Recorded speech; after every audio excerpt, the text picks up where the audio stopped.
Coming up on UCF Nightly News, a UCF student almost let working out get the better of her. We'll show you how she saved herself and others throughout her recovery. And find out about a new fashion app that focuses on the importance of both user confidence and clothes. Plus, a night in Orlando takes you downtown for some wining and dining. You're watching Nightly News covering the UCF community and the greater Orlando area. Nightly News starts now. Good afternoon and welcome to Nightly News. I'm Maria Laporto. And I'm Tom Ebel. Today is Friday, February 20th. As we found out earlier in the show, eating disorder awareness is something UCF can't ignore. However, one student didn't think the school was doing enough to raise awareness and took matters into her own hands. She decided to turn her life around while helping others along the way. Nightly News reporter Bree McNaught tells us how.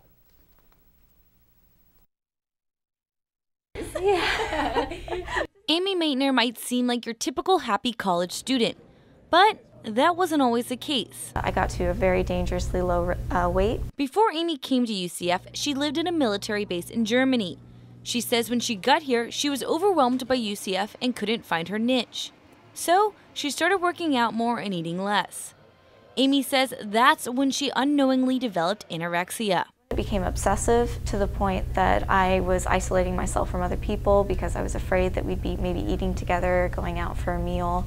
Amy says her desire to help others motivated her recovery. She got with other advocates, such as her boss, Scott Morrow, to create the Purple Ribbon Project. Any faculty and staff member that sort of went through a very quick little crash course on recognizing signs of eating disorder. So after the faculty and staff go through that training, they get one of these. These purple ribbons are meant to be put on the office windows or doors. And so that signifies that the students can come talk to a trained professional anytime they want about eating disorders or problems or anything along those lines. Amy says this program continues to grow daily.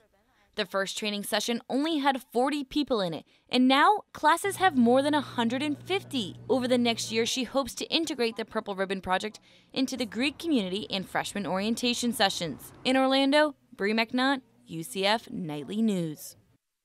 And if you would like to join the hundreds of trained people, there will be 3 more certification sessions this semester. Students can sign up to get trained next Thursday as part of National Eating Disorder Awareness Week, or NEDA. And as a part of NEDA, UCF will host a variety of events starting on Monday. Events range from anywhere from cooking demonstrations to fitness classes and a panel discussion. Students can find out more of the events at nightlynews.ucf.edu. And while UCF is helping students maintain healthy eating habits this week, other communities are actually promoting anorexia. These online communities view anorexia as a positive lifestyle. Pro-anorexia, or Pro-Ana, encourages others to eat less and receive thinspiration. UCF women's studies professionals caution celebrating unhealthy lifestyles is a dangerous aspect of social media and blogging. And I know when I'm on social media, I try to put an outfit up every day, but an outfit has the power to build or break your image. And as most of us know, deciding what to wear is enough of a daily dilemma. Nightly News reporter Camila Uribe tells us about a new fashion app that focuses on building confidence. The clothes are right on the rack. The variety is endless, but the problem is not in the options, it's in the attitude. In a book called Mind What You Wear, Dr. Karen Pine says what we wear determines how we feel and think. W is a new app that encourages men and women to express their fashion sense without fear or judgment. In this fashion community, users have an interactive place to vote on favorite looks. Co-developer Anthony Sowry says helping people decide what to wear boosts their self-esteem. So a lot of times we see a lot of people who they step too far into the vanity spectrum, and then you have the other half of the spectrum who don't have any self-esteem at all. So our goal is to bridge them into the medium. The app developers say many people want to find that one unique accessory but don't know how. The W developers say this app is perfect and useful for anyone that's curious about all things fashion, and one local UCF blogger says he can't wait to check it out. UCF fashion blogger Matt Foltz has an eye for the revolutionary. He says this app spreads the message that anyone can learn to be stylish. It's like making fashion something different. Like, it's giving fashion a new definition for our generation. People are afraid of fashion, like saying like, oh, I'm stylish or I know about fashion, but it affects all of us. Foltz also says to be yourself with fashion and to love both who you are and what you wear. In Orlando, Camila Uribe, UCF Nightly News. The developers say an upcoming update will improve the app's picture quality and add a fun gaming component. I don't know about you guys, but it was so cold out, I wasn't really able to wear any fashionable outfits this week. What about you guys? A fashion life for Tom this week was full of sweatpants, but we have Arnold here to tell us what our weather's looking out. So what is the weather looking like today, Arnold? Well, I mean, it's been a cold start for today, but it looks like we're going to, it's going to stay chilly throughout the day, and the current temperature right now is 54 degrees. So you have to make sure that you grab a coat or a sweater. It's not too humid with our humidity at 27%. We are looking at some partly cloudy skies, but a 0% chance of rain. And there's been a slight breeze throughout the day, but the winds are at 9 miles per hour. Thanks, Arnold. Now Vanessa Rodriguez is here to give us a look at what's going on around the country. Vanessa? Thanks, Tom. Well, speaking of weather, a New York tourism website, visitithaca.com, actually encourages visitors to visit Florida. That's right, the pop-up message read, due to this ridiculously stupid winter, Ithaca invites you to visit the Florida Keys. Please come back when things thaw out. Really, it's for the birds here now. The message attracted so many visitors to the site that it completely crashed. And what happened when Disney characters surprised shoppers in a New York mall? The shoppers tapped into their inner child and danced away with the characters. The crowd was filled with smiles and laughter. In the beginning, the characters were behind a screen mimicking the shoppers' movements. Then the characters came out and greeted the excited fans. Disney encourages fans to show their Disney side by uploading pictures and submitting videos on social media with the hashtag DisneySide. One fish, two fish, red fish, blue fish. If you're a fan of Dr. Seuss, you'll be excited about this one. Publishers at the Random House Children's Books announced the release of a new Dr. Seuss book. What Pet Should I Get is just one of the manuscripts discovered by Seuss's widow and secretary. The life lesson in this story is that it's hard to make up your mind, but sometimes you just have to do it. Publishers say the book will be released on July 28th. Roll out the red carpet. This weekend, fans across the world can watch their favorite movies and actors honored at the Oscars. Among the nominees are Bradley Cooper for Best Actor in a Leading Role, Reese Witherspoon for Best Actress in a Leading Role, and The Theory of Everything for Best Picture. You can watch the Oscars this Sunday night at 7 p.m. on ABC. Do you think you have what it takes to predict the winners? To find out how you can fill out a ballot and challenge your friends, log on to our website at nightlynews.ucf.edu. Back to you, Maria and Tom. Thanks, Vanessa. Coming up on Nightly News, find out how some knights are on their way to Hollywood. And we'll tell you how you could save money by going to class.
You can borrow a skeleton, a parachute, even an alligator at the Curriculum Materials Library in UCF's Education Complex.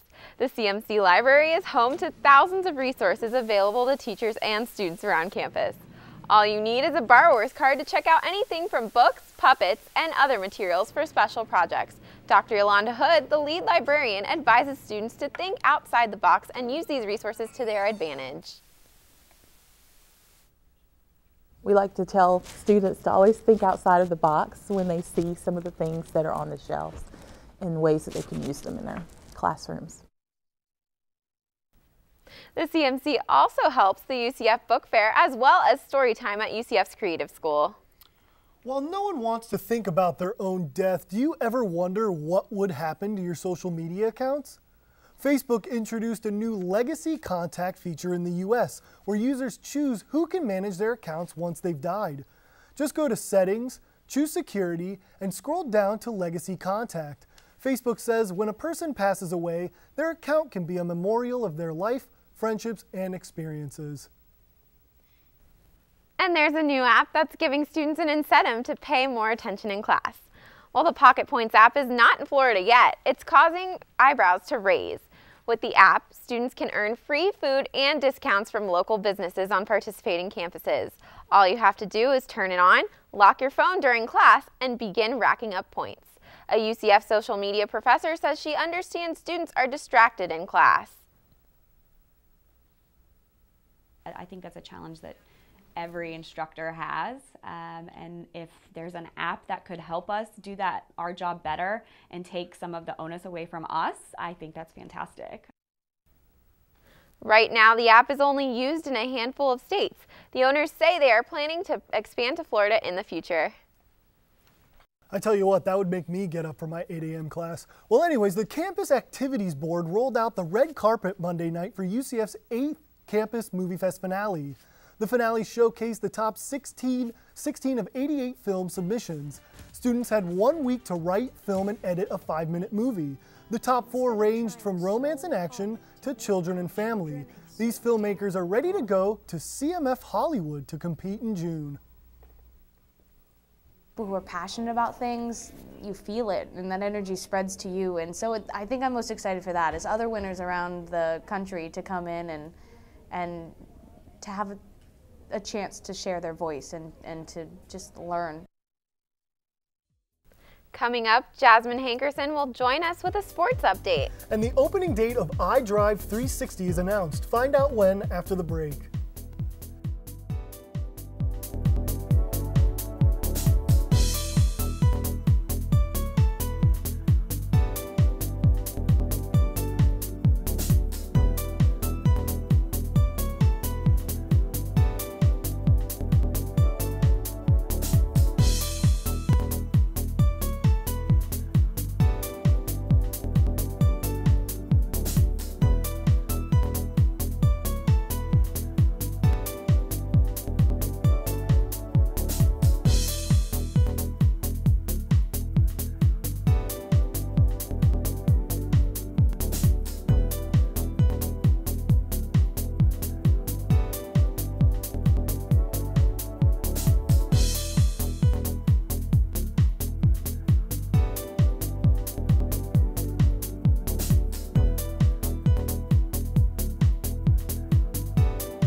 How's it going, Knights? I'm Jasmine Hankerson with your UCF Sports Update.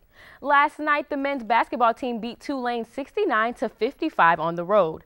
After giving UCF the win over Houston on a buzzer beater on Sunday, guard B.J. Taylor finished last night with 16 points. Now, the freshman leads the team in scoring, and I caught up with him this week to find out just how he's been helping this team in such a short time.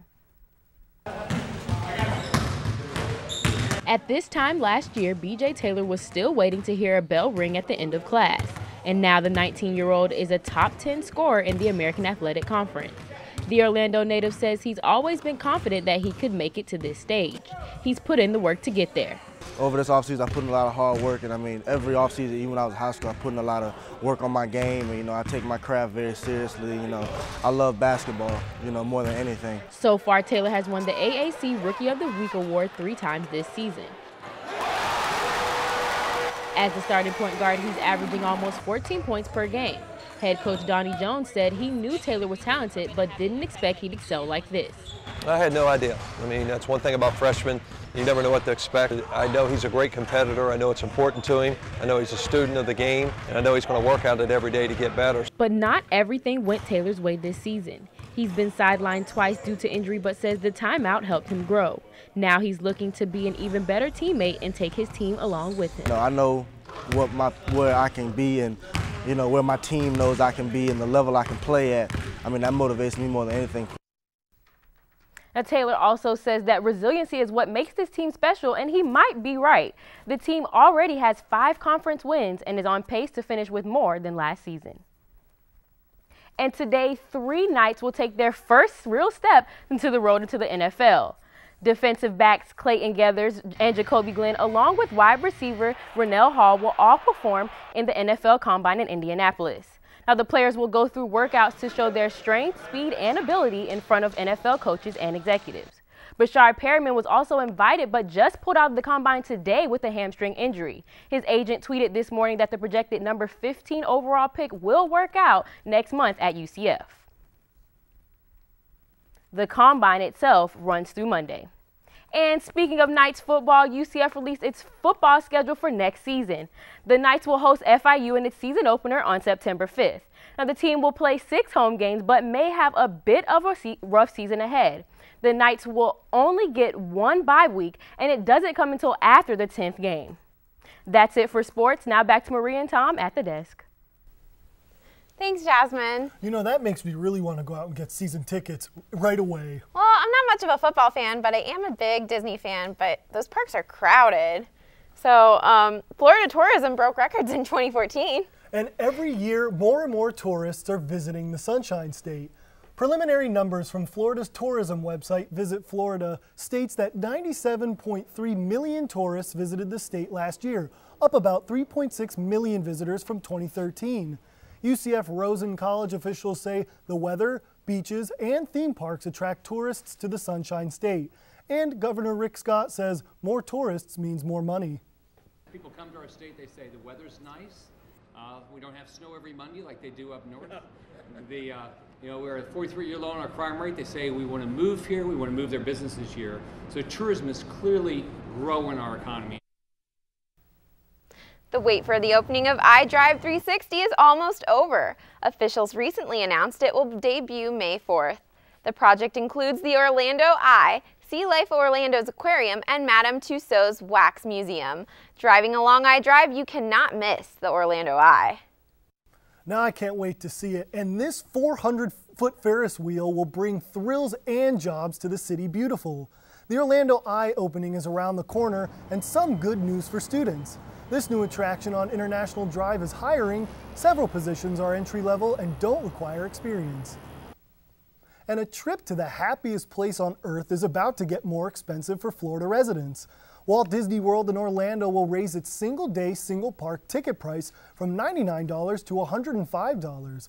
The increase will come into effect this Sunday. We reached out to Disney for a comment on the price raise, but they have yet to respond. Up next, Arnold Godoy joins us with our final forecast. He will also bring us a night in Orlando. Stay tuned.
Welcome back, Knights. We're here with Arnold Godoy, who's going to give us a look at the weather. But before we do, Arnold, are you taking us on a night in Orlando? Yes, I am. And that's because this weekend is looking like it's going to warm up a little. And you may want to spend a day outdoors. So for this week's A Night in Orlando, we're taking a look at a chance to wine and dine. Here's what you can expect at the Downtown Food and Wine Festival.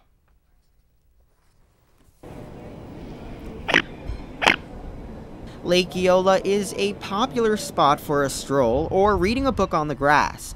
And this weekend, it's sure to be a bit busier with the Downtown Food and Wine Festival. And we've got a preview of some of the food festgoers will get to choose from. Peach Valley Cafe, a breakfast and lunch restaurant, will be there this weekend. Server Stacey Ann Bernier told us about some of the dishes they will feature. This here is our delicious chicken and waffles. Comes with fried chicken, waffles, topped off with blueberry butter, as well as powdered sugar, and it comes with a Cajun syrup. This here is our shrimp and grits. It comes with shrimp, green peppers, red peppers, onions, and tomatoes, and at the bottom, of course, with our homemade grits made with cream. Now, if you're in the mood for something smoked, you'll want to check out the TR Fire Grill booth. Executive Chef Bob Gallagher showed me some of the things they will have at the fest. Here we have our birds and biscuits, all white meat chicken, slow simmered in chicken au jus with peas, carrots, onions, and we're serving those with a pimento glazed biscuit. And then our second item, smoked tenderloin, rubbed with 9 spices, smoked for 2 hours, and topped it with Fireball whiskey sauce, a little bit of apple, and fresh apple cider. If you plan on going more for the wine, the festival offers the Wine Tasters Club lanyard. Lanyard holders can sample up to 5 wines. And for dessert, Sweet by Holly, a bakery just minutes from UCF, will have many of its different treats, including its red velvet, cookies and cream, and black and gold cupcakes. The festival begins on February 21st at noon.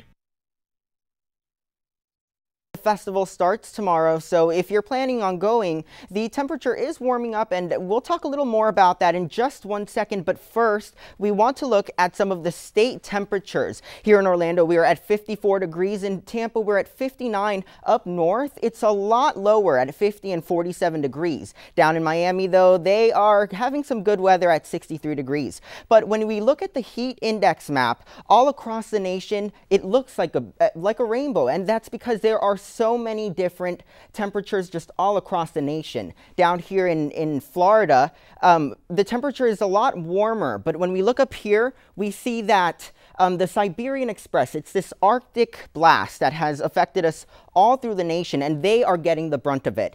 But as you can see down here in Florida, it's warming up. Now we're going to move on to the precipitation map, and you can see that we don't have a lot of rain going on, but where we do in the middle of the country, they're going to have a little bit of snow. But down in Florida, we're really, really good, which takes us to a look at our weekend forecast, which on Saturday, it's going to be at 75 degrees, a low of 55, but no rain. Sunday is going to be at a high of 79, a low of 58. Monday, something very similar, but on Tuesday is where you're going to want to take an umbrella because you're going to get that 60% chance of rain. Come Wednesday, that percentage of rain is going to decrease. So after that, it's definitely going to look a lot better. So I don't know what you guys are doing, Tom and Maria, but definitely look forward to a pretty decent weekend on weather. Thanks, Arnold. Well, it looks like it's going to be a great weekend. I hope everybody enjoys it. And what are you going to do this weekend? I actually have no idea, Maria. Maybe we're going to do some sports. You know, the Daytona 500 is this Sunday, and the weather looks beautiful for that. I mean, I was thinking, I'm not a big NASCAR fan, but I was thinking maybe I might go to Disney, even though those prices are a little bit high. But I don't know, I might decide that, it's not too chilly out, so time to go out. And that's all the time we have for now, so thanks for joining us. Don't forget to check us out online at nightlynews.ucf.edu. And be sure to join us again next week. Until then, have a fabulous weekend.